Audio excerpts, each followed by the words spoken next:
So then, we've covered fighters, we've covered racers, now how about looking at some rail shooters, which were fantastic to play in the arcades, but perhaps suffered somewhat on their journey to home machines. When we talk about arcade shooters, we often imagine huge, impressive machines, armed with recoiling Uzis, chunky holstered revolvers, or massive mesmerizing screens, and there's good reason for that. A rail shooter has to really engross you, it has to captivate you by any means possible, because when you boil it down, all you're doing is pointing a stick at the screen and pulling the trigger. So, if you have haptic feedback, you feel like bullets are actually firing. If you have a holstered gun, then it makes you feel part of the action.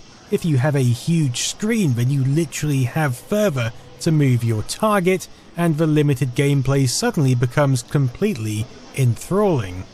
So when you convert this to a home console, especially one that's really not up to the task, then it's, well, in most cases, it's an utter shash fest. Released in 1987 by Taito, Operation Wolf was my first experience of a rail shooter, and probably was for most people in the 80s. The perspective of having the enemy directly firing at you head-on being a relatively new concept, as was holding a full-sized recoiling Uzi, so this seems the ideal place to begin. Other than the Uzi, the cabinet was something of a spectacle for employing a mirrored screen, replicating the feel of a shooting range. It was also one of the first of this genre to be widely ported to 8-bit home systems, some to greater effect, some to less than great effect. Ocean's ZX Spectrum port, released in 1988, is actually pretty competent. The playfield might be monochrome and the real estate, especially on a portable TV, might be limited, but that actually worked in the favour for those who didn't have a light gun. Moving an on-screen target around with a keyboard isn't always great, but the Spectrum's cursor moved at a decent speed and precision was spot on. With the Magnum Light Phaser, a light gun compatible version was also released, but arguably it actually detracted from rather than improved the experience. The Magnum's tendency to flash the screen several times, error correcting its somewhat clumsy targeting, actually caused more disruption to the otherwise smoothly flowing experience. I'm using the Spectrum version as a baseline, as it's the version I know best, and it received a lot of commendable reviews. The Amstrad CPC is much like the Spectrum version but in full colour.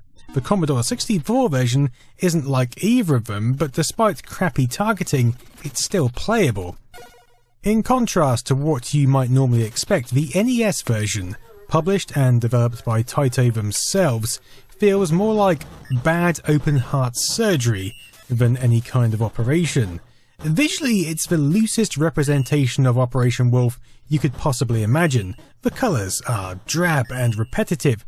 Everything is weedy and small, including the sounds.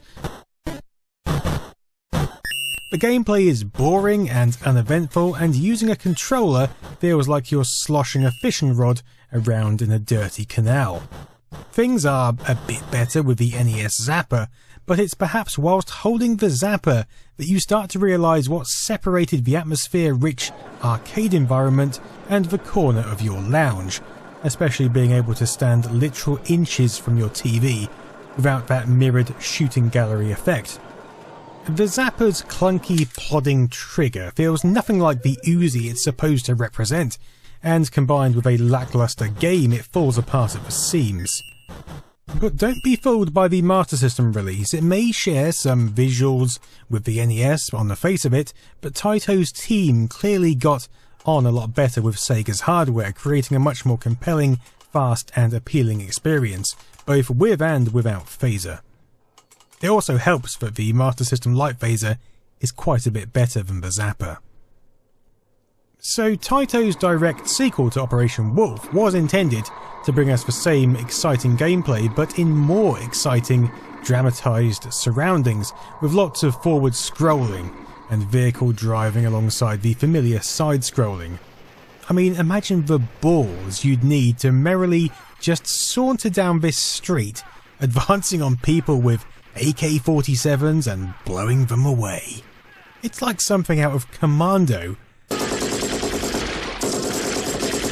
As was common with arcade sequels of the time, you could now also team up with an equally as butt-mad friend. Given we know that both the Spectrum and Amstrad CPC can pull off this type of game, it's no surprise to see chunky visuals moving at a slick speed here as well. But if you thought Operation Wolf was hard, this is on another level. The developers also took the bizarre decision to remove the larger target sight, so you have to try and work out where you're shooting from by a tiny on-screen circle, which gets very easily lost in the chaos. Out of the main home micros, the C64 version is probably the winner here. If you're looking for an NES version, well, you'll be somewhat satisfied to learn there isn't one. Instead, rather strangely, AI System Tokyo and Taito created a version for the Super Nintendo some 6 years later in 1994. And I have no idea why. Visually, it doesn't really stand up to even the versions released for the Atari ST or Commodore Amiga 5 years prior, and so you might expect the gameplay to be better.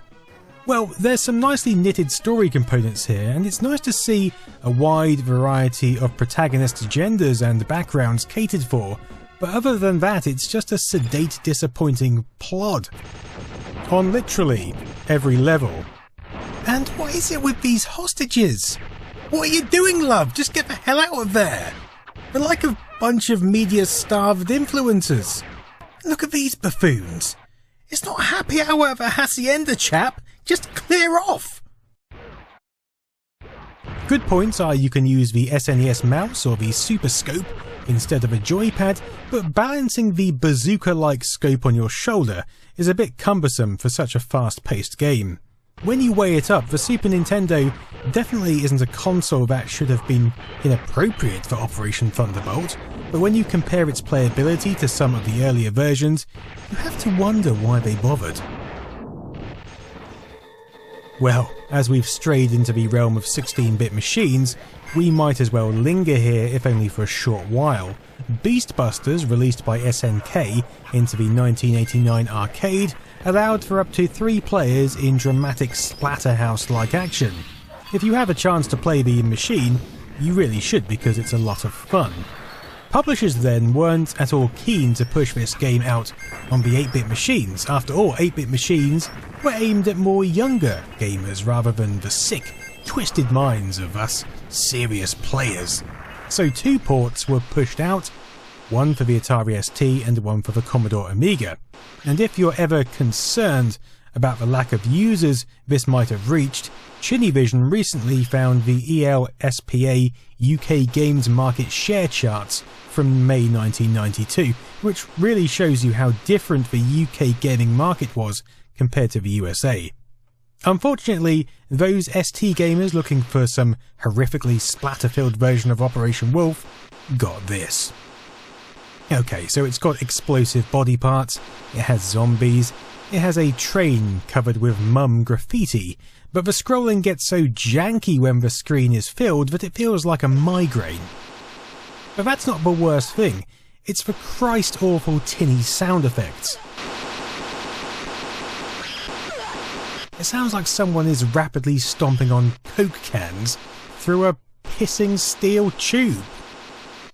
But that's okay, because we can always jump across to the Amiga version. It has the same bloody sound effects. I keep thinking we're going to burst into Blue Monday at a moment's notice.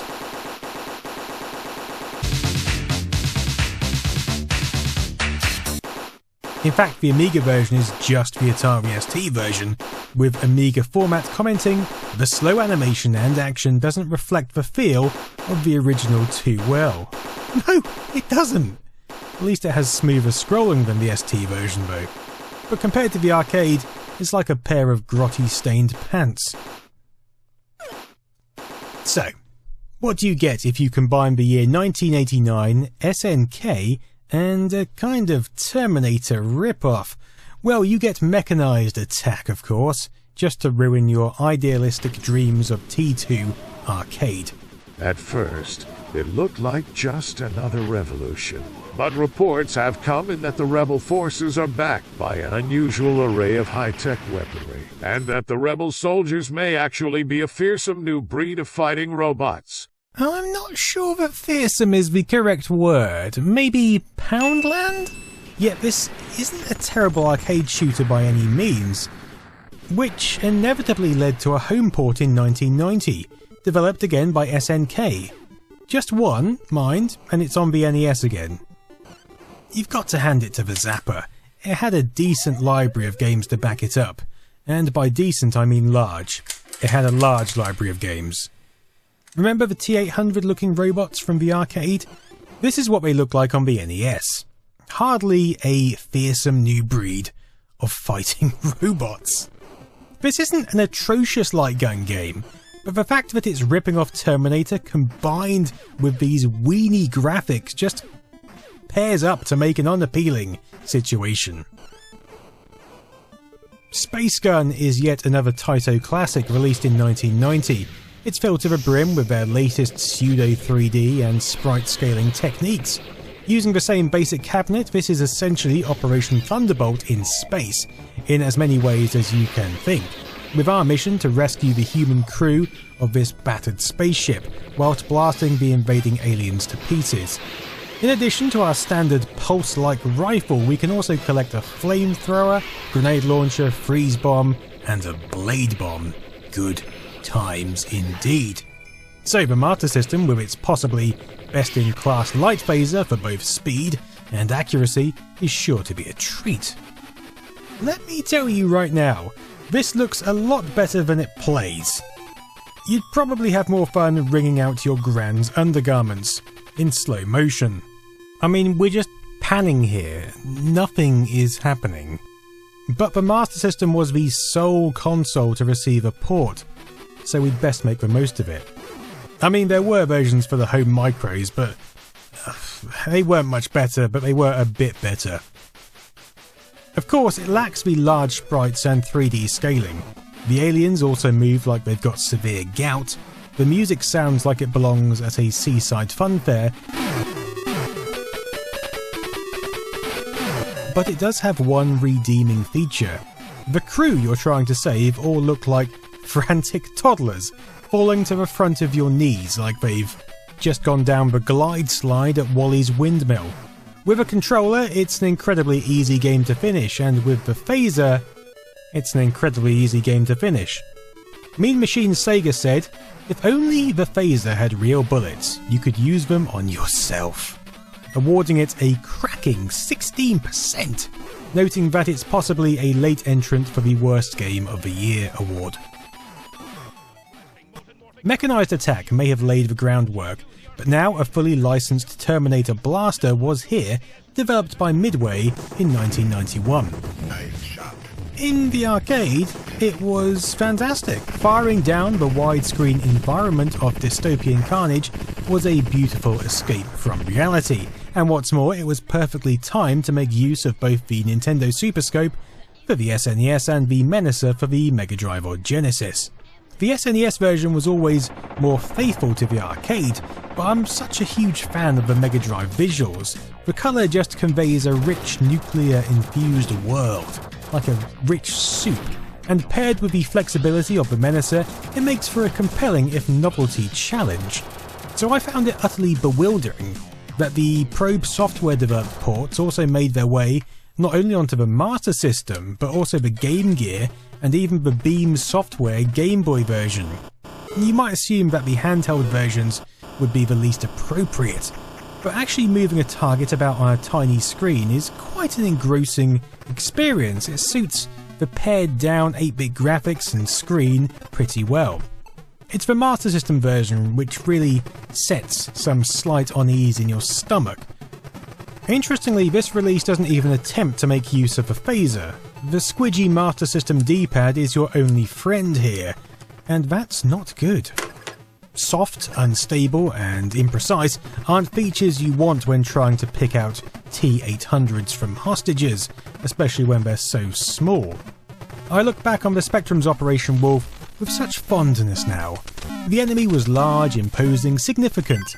Here the T-800s look like they're practicing for a Benny Hill film.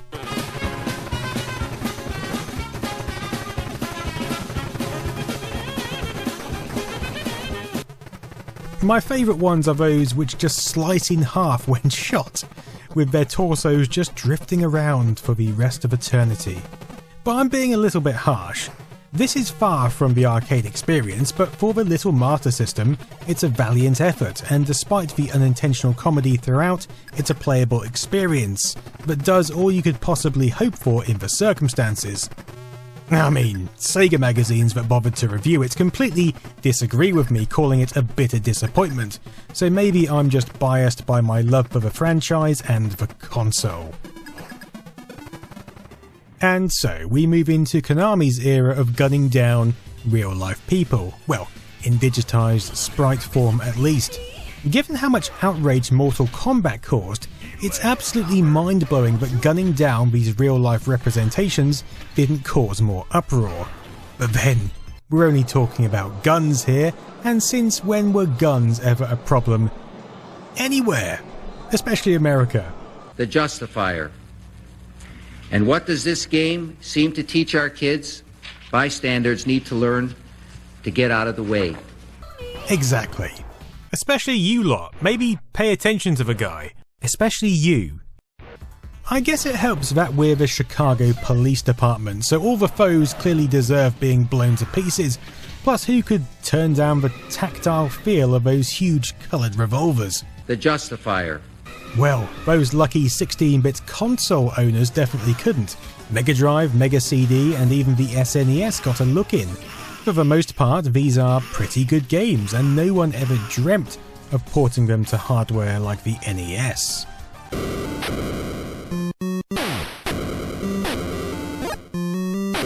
Oh. This is... well, it's called Lethal Weapon, and it's an unlicensed version of Lethal Enforcers for the Famicom, released in 1994. Yet another game for the Zapper. Hurrah. I tell you what, this isn't half bad though. You can clearly tell what it's based on, the graphics are well defined, the action moves at a reasonable pace. So, of all the titles they released for these 8-bit platforms, it turns out that the master stroke would actually have been a game that was well and truly associated with the 16-bit machines. So if you've got a Zapper and a Famicom, grab yourself a copy of this impressive port and experience what a true light gun experience could have been. Until next time, I've been Nostalgia... What? What's this? Revolution X?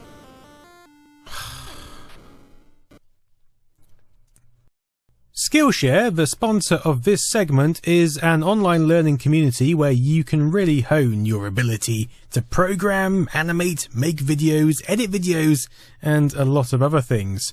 I used to do a lot of photography before my time was consumed by YouTube, but I still enjoy Jessica Cabasi's content, and she's got an excellent course on portrait photography. Likewise, Thomas Frank has a course on creating a system to improve your productivity, which is pretty essential if, like me, you're stuck in front of your PC around the clock. Honestly, there's something here that will improve everyone's life, including joining live classes and connecting with a new community. The first 1,000 subscribers to click the link will get a 1-month free trial of SkillShare, so you can start exploring your creativity today. I was hoping it wouldn't come to this. I was hoping we could end on a high. But Aerosmith are here to drag us right down to the murky, grotty pits of their crotches. Aerosmith get kidnapped, then start speaking to you through your in-car entertainment system, and you have to save them. Using the D-pad, because this definitely isn't compatible with the Menacer. Ah yes, sorry, this is based on a 3-player arcade cabinet, I should say that. Released by Midway in 1994, but I honestly have no idea how it got onto the Super Nintendo and the Mega Drive, let alone the Saturn and the PlayStation. This is possibly the worst rail shooter you're ever likely to experience on any platform. Could it have been better? No, I don't think so. What developer in their right mind would want to put any kind of real effort into developing this turd? Apparently not Raid software, and for that they deserve to be commended rather than derided. Ugh, it's murky, weird, sloppy, unplayable, weird. I'm calling it, we're done here. Until next time, for real this time, I've been Nostalgia Nerd. Toodaloo.